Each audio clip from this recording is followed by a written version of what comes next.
Hero आता है, hero की माँ को वो अपने कब्जे में ले लेता है। हीरो आता है, मैं छुड़ा के लेके जाऊंगा। तो विलेन क्या कहता है, यहाँ लोग आते अपनी मर्जी से हैं, जाते हमारी मर्जी।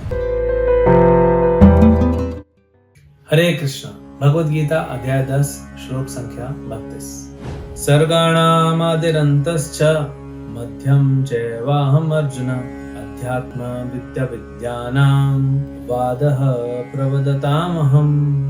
हे अर्जुन, मैं समस्त सृष्टियों का आदि, मध्य और अंत हूँ। मैं समस्त विद्याओं में अध्यात्म विद्या हूँ और तर्क शास्त्रियों में मैं निर्णायक सत्य हूँ।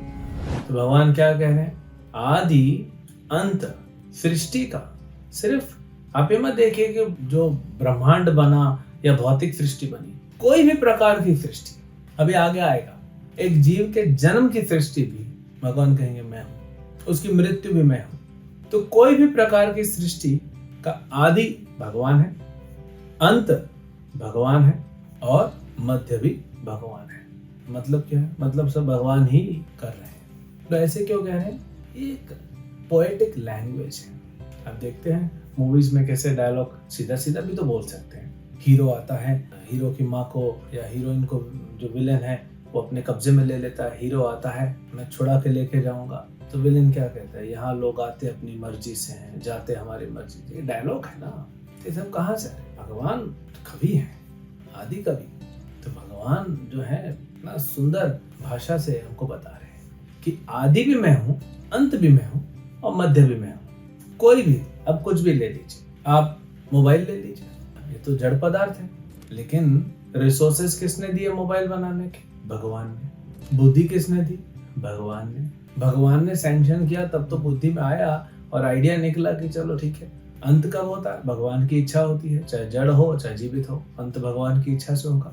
मध्य में भी कई बार आपकी गाड़ी होती है, आपकी मोबाइल फोन होती है, कुछ होता है, थोड़ा गिर जाता है, लग जाता है, अरे भगवान कुछ हो तो नहीं क्या, भगवान को याद करते। तो ये संस्कार है हमारे, हमको बचपन से सिखाया गया, हर चीज भगवान ही करते हैं। हम प्रैक्टिस में थोड़ा और एक्टिवली लाना चाहिए उसको, ज्यादा से ज्यादा भगवान से संपर्क में आना चाहिए हमको। तो ये बहुत बढ़िया तरीका है। आप पूरी सृष्टि देख रहे हैं, कुछ पौधा उग रहा है, अंकुरित हो रहा है, देखो भगवान की कृपा है। कुछ फल फूल रहा है, वो भी भगवान की कृपा से हो रहा है। और किसी की मृत्यु हो गई या पौधा मुरझा के मर गया या पेड़ की मृत्यु हो गई, ये भी भगवान के आयोजन से हो रहा है। कभी कभी ऐसा लगता है कि अरे उसने देखो उसको मार दिया। सही बात है, नहीं मारना चाहिए। ये नहीं कह रहे हैं कि शास्त्रों का बहाना लेके और हमें दूसरे को मार देना चाहिए, लेकिन अल्टीमेटली किसी की मृत्यु होती है वो भगवान के सैंक्शन से होती है, उनके बिना कुछ नहीं हो सकता। भगवान की मर्जी के बिना बोलते ना पत्ता भी नहीं हिलता, तो ऐसा है। तो आदि और अंत और मध्य किसी भी चीज का सब भगवान है। भौतिक सृष्टि की भी देखिए, जैसे 3 विष्णु, कारणोदक्षाय विष्णु, गर्भोदक्षाय विष्णु और शिरोदक्षाय विष्णु। कारणोदक्षाय विष्णु भगवान महाविष्णु, जिनके श्वास छोड़ने से पूरे शरीर से अनंत कोटि करोड़ों अरबों खरबों और उसके बाद भी जो है इतने ब्रह्मांड निकल जाते हैं सिर्फ सांस छोड़ते थे। महाविष्णु भगवान अनंत शेष में लेटे रहते हैं और कारण जल में लेटे रहते हैं और प्राणायाम होते रहता है। बस सांस छोड़ते हैं तो ब्रह्मांड बन जाते हैं, सांस लेते हैं तो ब्रह्मांड खत्म हो जाता है। सृष्टि और प्रलय, भगवान के सिर्फ प्राणायाम से सृष्टि हो जाती है और प्रलय हो जाता है। और बीच में क्या होगा, बीच में क्या देवता संभालेंगे, नहीं।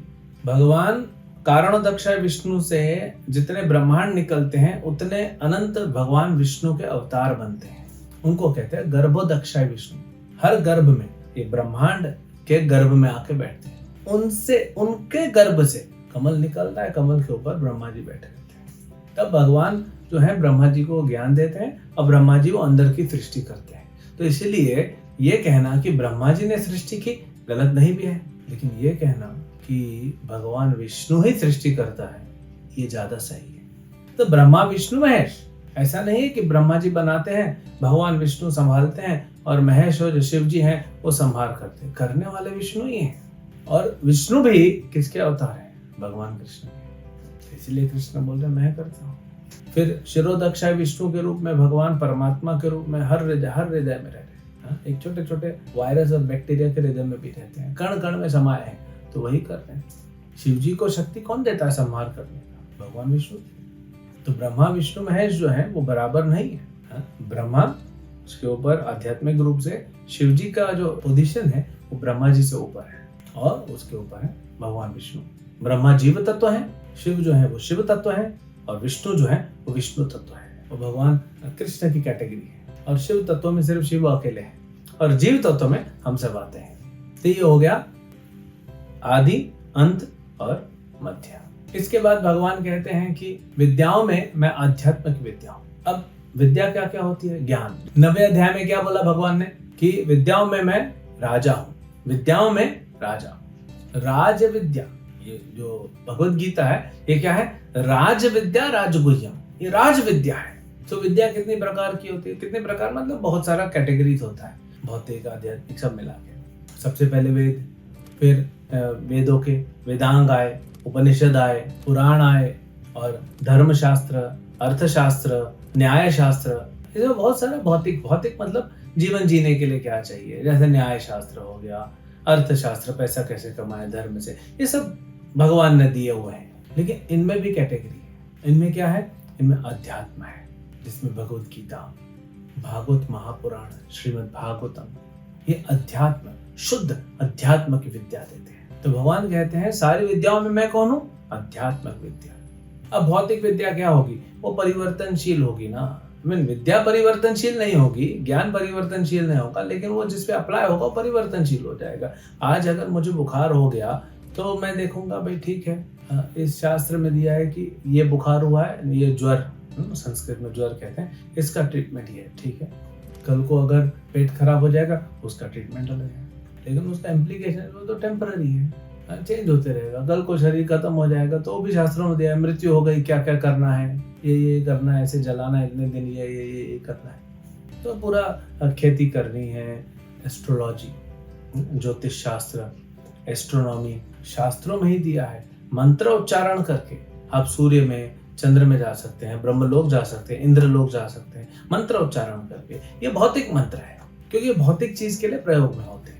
कोई भी चीज जो शरीर से, बुद्धि से और मन से संबंधित है वो भौतिक होती है, लेकिन आत्मा से संबंधित आध्यात्मिक है। अगर इस जन्म में आपने 5% भक्ति की तो अगले जन्म में आपकी सिर्फ 95 बचेगी, शुरू नहीं करना पड़ेगा। लेकिन इस जन्म में अगर मैंने मान लो अर्थशास्त्र पढ़ के अच्छे से धर्म से मैंने 100 करोड़ रुपए कमा लिए, अगले जन्म में मुझे कितना मिलेगा? उसमें से कुछ मिलेगा? नहीं मिलेगा, गया। इसलिए वो टेम्पररी है। लेकिन आत्मा के लिए जो भक्ति करते हैं, जो भक्ति शास्त्र है, वो क्या है? अगर मैंने 5% भक्ति की तो 95 बचे, 5% मेरे को हेल्प करेगी आगे बढ़ने में, तो अगले जन्म में मैंने 20 या 25% कर लिया, तो 25 और 5 30 हो गया, अब सिर्फ 70 बचा। ये 30 मेरे को हेल्प करेगा, अगले जन्म में 50 और कर लिया, 80 हो गया। फिर थोड़ा सा और करके निकल जाओ। अगर एक जन्म में निकल सके तो बेस्ट है, नहीं तो चालू तो करो, निकल जाओगे। नहीं तो खेती करते रह जाओगे, गाड़ी बनाते रह जाओगे, और ब्रह्मांड में घूमते रह जाओगे, और अपना शरीर का देखभाल करते रह जाओगे। उससे क्या होगा? आज नहीं तो कल तो मृत्यु आनी है ना। शरीर अच्छा रखना चाहिए, मन को अच्छा रखना चाहिए, बुद्धि को अच्छा रखना चाहिए, लेकिन तीनों का प्रयोग कहाँ करना चाहिए? विद्याओं की राजा अध्यात्म विद्या को प्राप्त करने के लिए, भगवान की भक्ति करने के लिए तीनों को प्रयोग करना। फिर भगवान कहते हैं जो भी आर्ग्यूमेंट होते हैं, तर्क शास्त्र, तो तर्क होते हैं, तो तर्क में सत्य, भगवान बोलते हैं मैं सत्य हूँ, सत्य ही जीतेगा ना। आप कुछ बात कह रहे हो, मैं कुछ बात कह रहा हूँ, तुमको पता है वो उसका घर में क्या हुआ, यही चलता है ना संसार में। आप बोलेंगे नहीं नहीं, तुमको पता है उसके घर में ये हुआ, ये नहीं हुआ, ये हुआ। हम दोनों बैठ के डिस्कशन कर रहे हैं, लेकिन सत्य हो सकता है कुछ और ही हो, या हो सकता है आप सत्य बोल रहे हो, या हो सकता है मैं सत्य बोल रहा हूँ, या सत्य और भी कुछ हो।